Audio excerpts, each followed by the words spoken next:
Prélude aux guerriers de l'astral, partie 2. Bonjour à nouveau, merci d'être ici avec moi une fois de plus. J'espère que vous allez très bien aujourd'hui. C'est Marie. Bonjour, bienvenue sur ma chaîne. Ces informations peuvent être considérées comme de la science-fiction, ou comme le spectateur le voit le mieux, et je les publie à des fins de divertissement uniquement. Cependant, je prends mes informations très au sérieux, et pour quiconque a des yeux pour voir.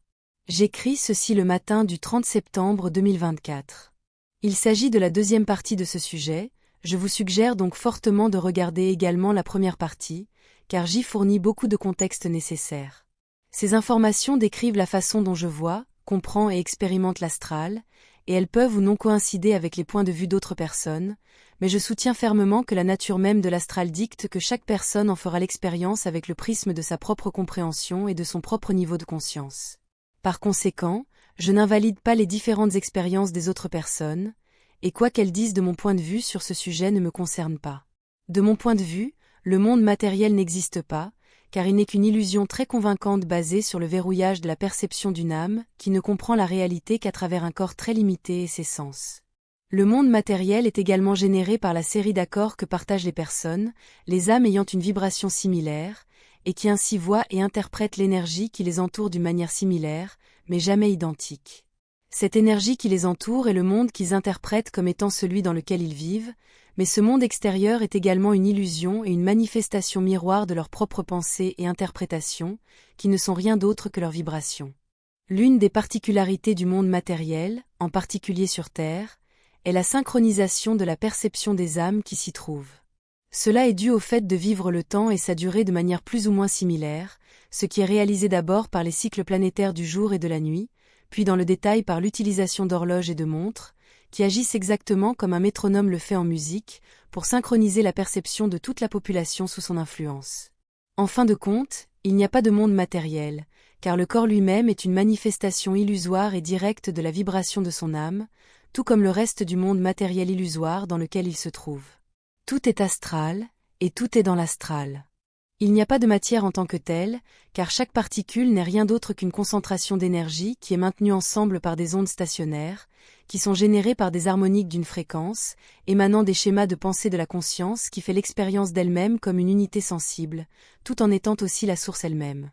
Je peux également décrire l'astral, du moins certaines de ces parties qui, en termes de fréquence et de vibration, sont les plus proches de la plage existentielle que nous appelons le monde des vivants, comme étant également des royaumes matériels, car là-bas une personne, une âme peut également faire l'expérience des objets, des distances et d'avoir un corps.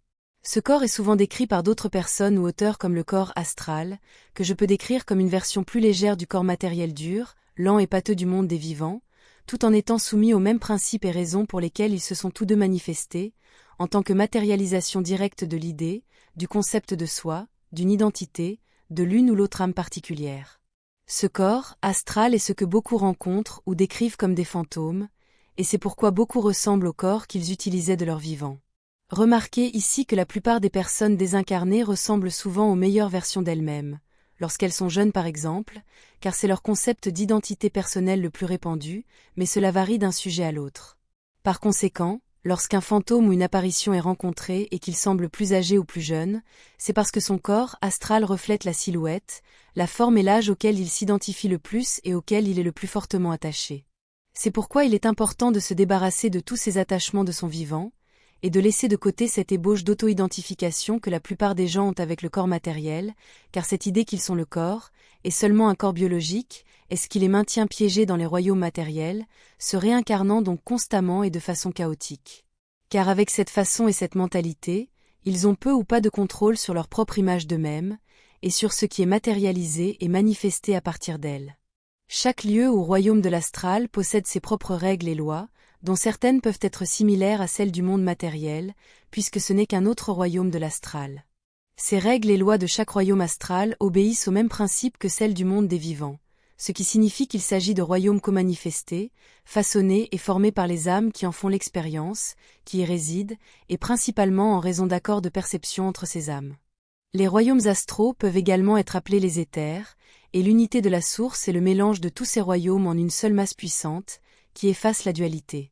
Toutes les subdivisions de l'astral ne sont que subjectives et basées sur les idées des âmes qui s'y trouvent, et la portée, l'étendue et la qualité des royaumes astraux dans lesquels elles vivent ne seront qu'une image directe de leurs propres limitations.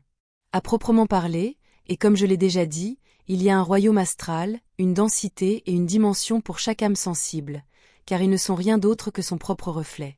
Vous observez un royaume existentiel, et vous voyez dans les recoins les plus profonds de l'être ou des êtres qui l'ont manifesté, et dans leur inconscient le plus profond.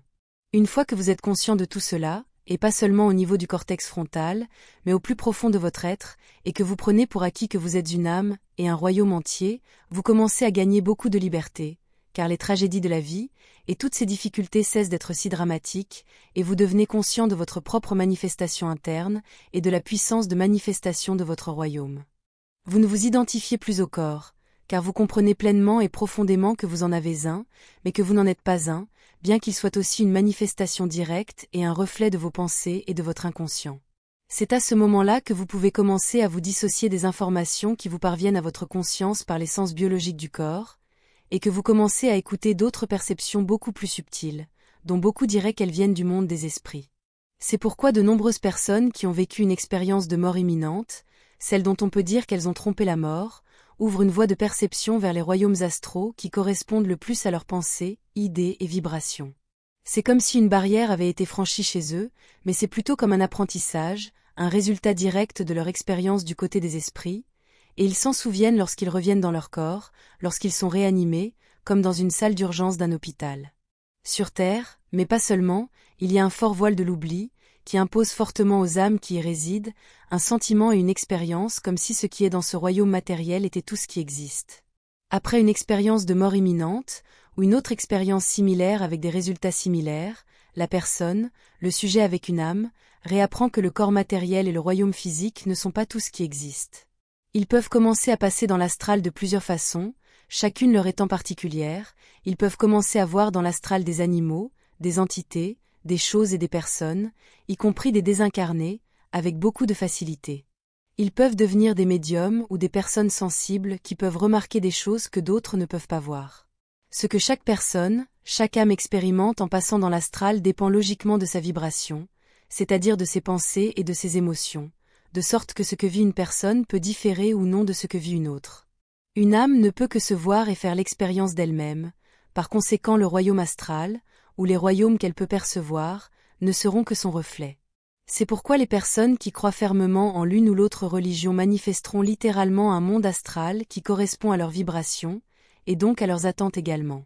Cela peut être, et est dangereux à bien des égards, car cela corrobore fortement leur système de croyance et leur religion, qu'ils peuvent alors vouloir fanatiquement imposer aux autres comme s'il s'agissait d'une vérité ultime. Alors qu'en réalité, chaque personne, chaque âme, aura sa propre vérité, parce qu'elle n'est que le miroir de qui elles sont.